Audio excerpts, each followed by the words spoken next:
Hello everyone, welcome to this morning class in which we discuss verbal ability questions. Let me see if I'm online, just a moment.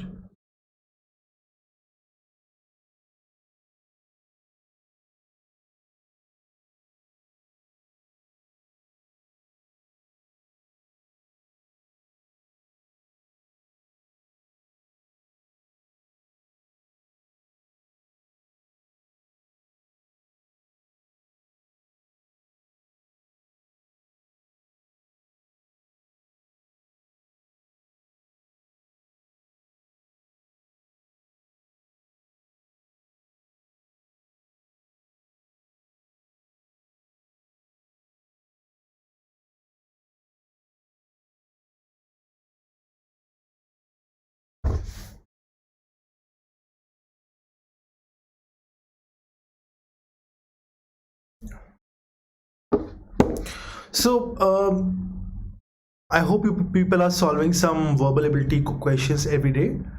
My name is Anupam. To stay in touch, download and install Unacademy app. Go to Plus, go to Cat, and subscribe. These are the 5 options in front of you, and anything more than 6 months makes sense to me. Please use the code Saxena Live to get 10% discount. So apart from the subscription, there are a lot of features on the Unacademy app which are free of cost. There are a lot of special classes and special quizzes also which we take. So they're like YouTube only, they're free and you can utilize them. So it says a summary basically captures the essence and it can be presented using different words. So the story we have discussed, but let's utilize this in a new question which I've formed for you people. So this is a parasummary question. The discovery of a 9,000-year-old female skeleton. So we're talking about a very remote past. We're not talking about even 5,000 years like the Indus Valley civilization. We're talking about very old civilization. 9,000 years old female is skeleton buried with what archaeologists call a big game hunting kit. So they are saying that, in the olden days they used to do this custom that a person was buried with what the person considered most dear to him or her during his or her lifetime. Okay.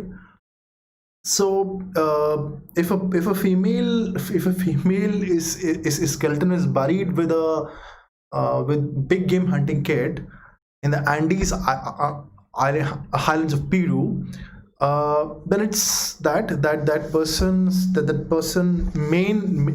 main vocation, the task, or the person did always, that was, or the principal job title or job role of a person was that of a hunter only. The person in her lifetime was a hunter. This has challenged one of the most widely held tenets about the ancient hunter-gatherers, that males hunted and females gathered. Randy Haas, an archaeologist at the University of California, Davis, California, Davis, and a group of colleagues concluded in a paper published in General Sciences Advances in the journal Science Advances on Wednesday that this young woman was a game hunter who participated with her people in the pursuit of the vacuna and deer that made up a significant portion of the diet. The find of female hunter is unusual, but Dr. Haas and his colleagues make a larger claim about the division of labor at this time in the Americas. They argue that additional research shows something close to the equal participation in hunting for both the sexes.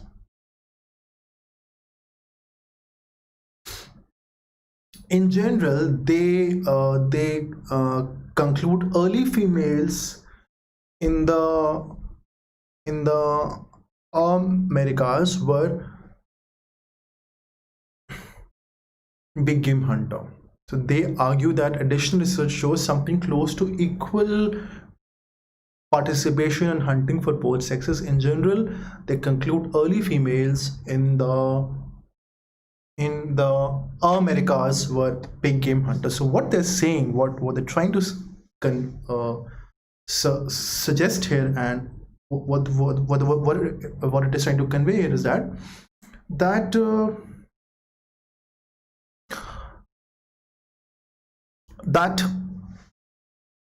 there's some evidence. If you try and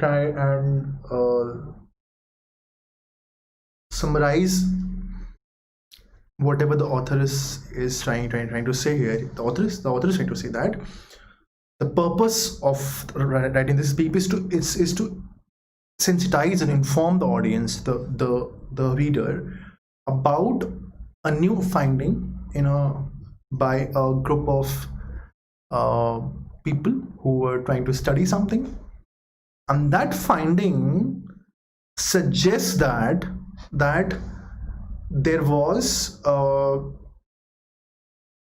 were at least some participation, if not a lot of participation or equal participation.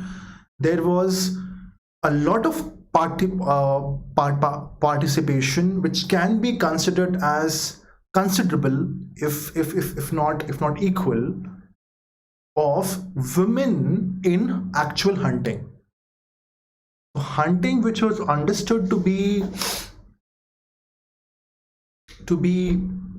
done only by men, and still hunting, if you see that people in the countries, in the forests, or wherever hunting is allowed at whatever level it is, because now hunting is prohibited, but whenever and wherever it is allowed, it is done mostly by males are into this hunting. And even whenever there is this there is a man-eater leopard or lion or a tiger which is out in open, then the people who are shikaris, who have knowledge, they go and they sort of take care of the business. And these people are very normal people, but just that they are a little more into shooting, and they are a little more aware about the jungle settings, and so many interesting stories have been written about human and animal interaction. If you read Jim Corbett's stories, or another writer is Kenneth Anderson, who used to stay in Bangalore say many years back, I think around 80 to 100 years back, and he has written his stories a lot. So what is saying that there was certain, so there is this evidence that in olden days there was women used to take part in big game hunting. Let's read the options. How options are framed to confuse you. There is overwhelming evidence that there was equal participation of men in big game hunting, women in big game hunting. Did it mention overwhelming evidence? No.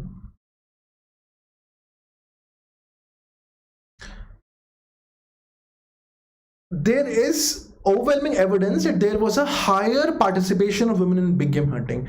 They mentioned that there was a higher participation than now or ever. We don't know. There is evidence to suggest that in remote past, women participated in big game hunting. Yeah, this is the right answer. There is some evidence to suggest that that in remote past, women participated in hunting.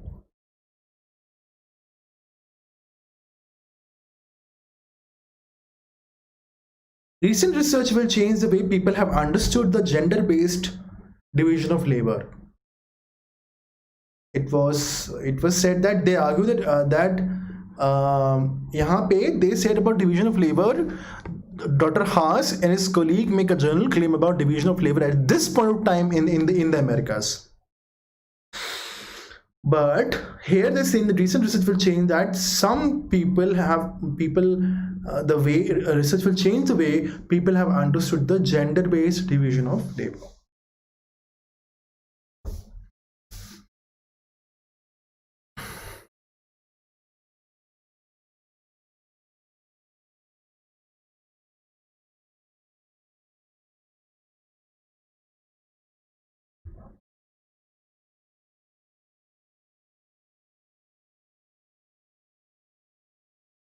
Okay.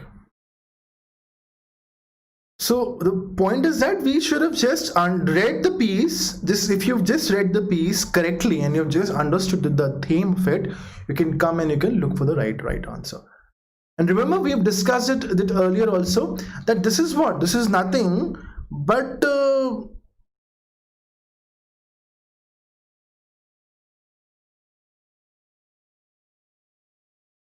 oh, hi Vinay. I can see Vinay is online. Okay. Hi Vinay, please, if you're there, please ask any questions if you have, and also please join the Telegram group in the description below. Okay.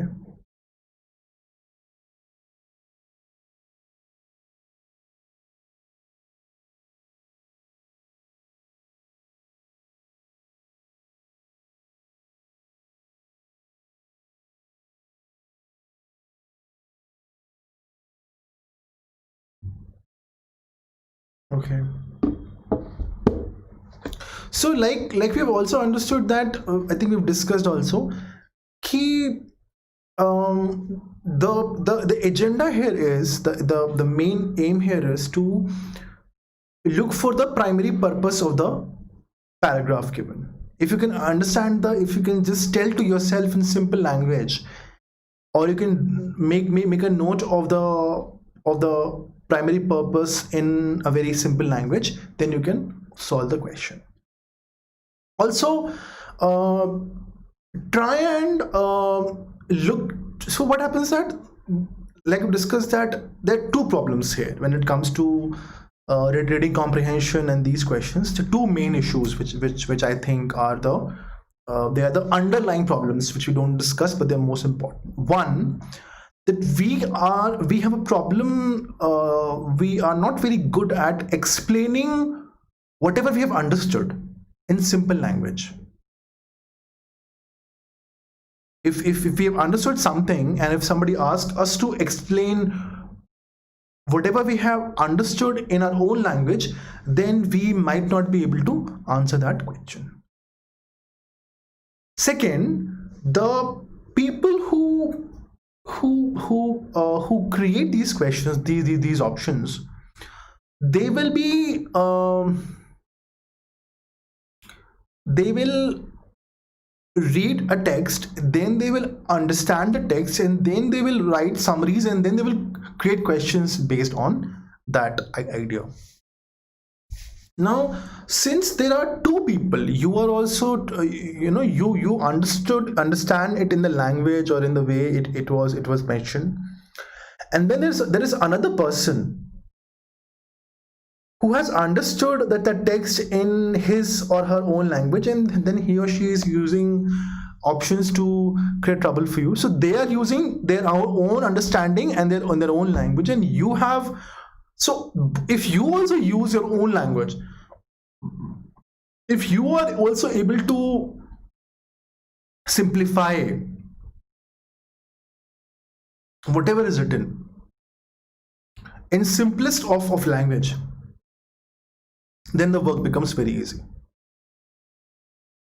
Okay, so that is how it is. Let's solve this question. This is a parajimal question. 4 sentences given this question, when properly sequenced, form a coherent paragraph. Each sentence is labeled with a number. Decide on the proper sequence of the order of the sentences, and key in this sequence of 4 numbers as you answer. Okay, so we have to answer this question. So this is a theta question, when you have to sort of type in the answer. But now we have another group, the unwitting enablers. So it's saying that we now have an unwitting group. That means this is not the first line. Okay, and they're talking about whom? They're talking about unwitting enablers. What are they unwitting enablers? See, unwitting is a person who doesn't understand a problem completely. They do not understand a situation or a problem completely. They only have a superficial understanding, or don't have any understanding. They probably out of whatever they see, or whatever their ideals or their emotions tell them to do, they do that. Democracy and high level of inequality of the kind that we have come to characterize the US are simply incompatible. They're saying that democracy and a high level of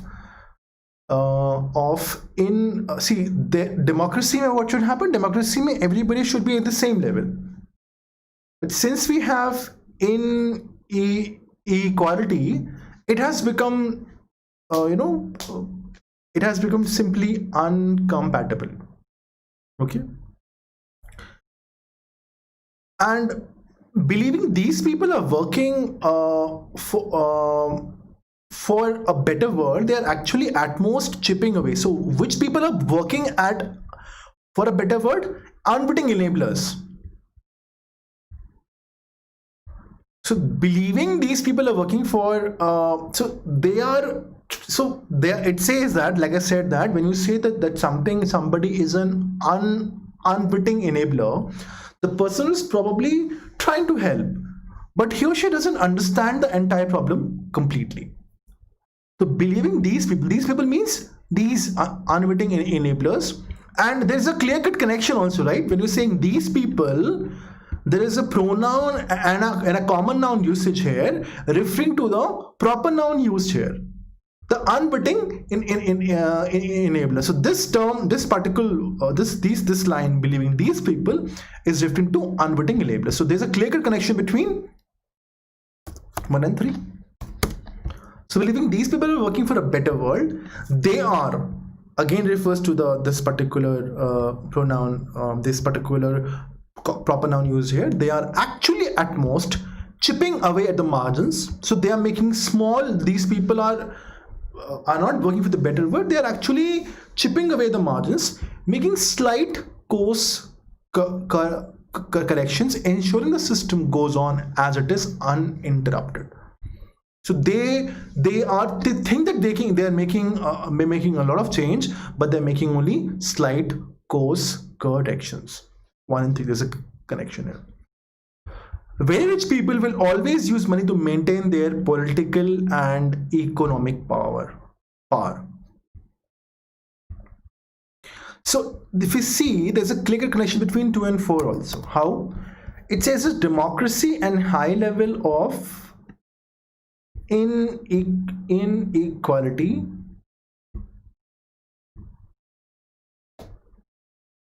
that have come to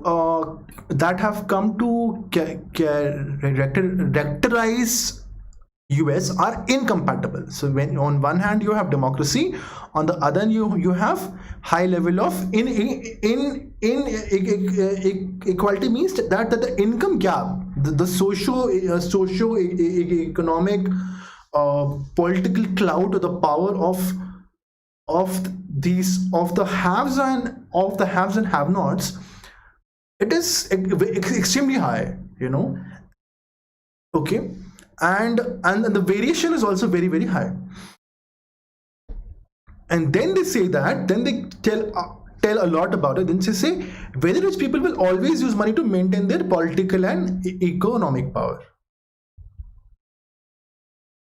To input.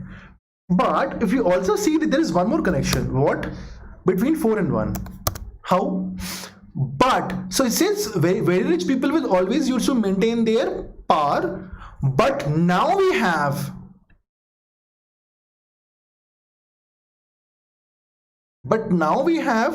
another group, the unwitting enablers. So we know that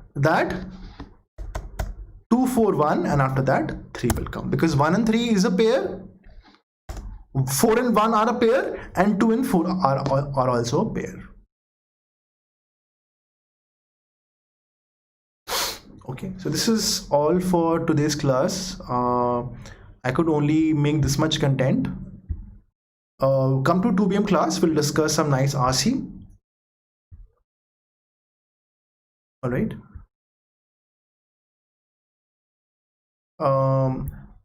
Let's also try and see if we can understand understand if we made a mistake, how we should have not done that mistake, and what we can learn from that mistake.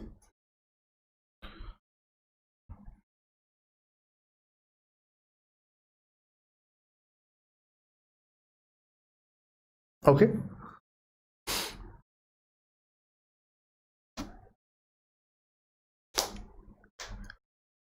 Suppose if a person said that 2 and 4 nahi hai, 4 and 2 is a pair, 4 and 2 is the right order. So if 4 and 2 were to be the right order, if we understood 4 and 2 to be the right order of between 2 and 4, after that comes line number 1. So line number 2 was democracy and high level of inequality of the kind have come to characterize the US are simply incompatible. But we now have another group, so there is no connection here, right? It was only 4 which was talking about rich people, and then 1 saying that now there's a change because we have another group called unwitting enablers, right? So yes, if somebody mark this, it was like a parajumble question. Lesson learned is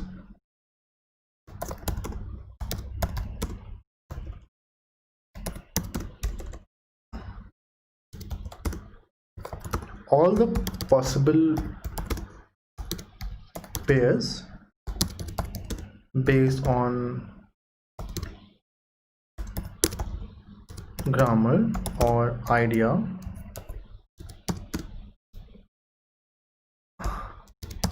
based connection should be considered.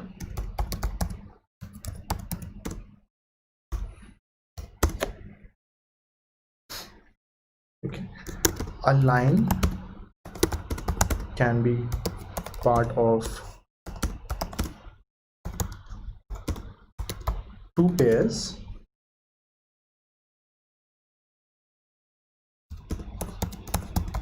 especially if it is not the starting line. See, a pair, see if say not the starting and the ending line. How? See, if we say line number 2 cannot have 2 pairs because that is a starting line.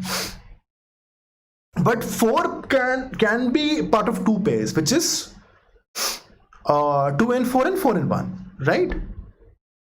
2 and 4 are also a pair, and 4 and 1 are also a pair. So all possible pairs based on grammar or idea-based connection should be considered. A line can be part of two pairs, especially if it is not the starting and the last line. What is a modification in preparation?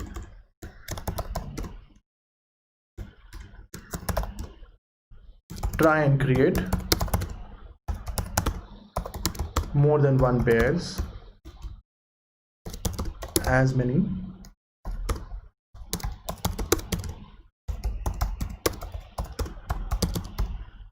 as logically possible.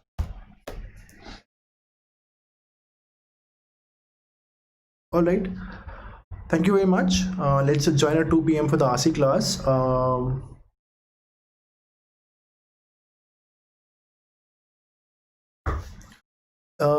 Yeah, so Unacademy subscription give live classes. You get to interact with educator, live polls and leaderboard, test series and analysis, and live doubt clearing sessions, which you'll be getting. And at the same time, it's a best investment which you can do for your future. If you look at the pricing, so anything which is 6 months makes sense for the people who are writing 2020, and anything which is 24 months makes sense to me for the people who are writing 2021. Please utilize this. Use the code Saxena Live to get 10% discount. Also, there are a lot of free special classes and free quizzes also that are not charged for on the Unacademy app. Please start downloading and using the Unacademy app. Thank you very much.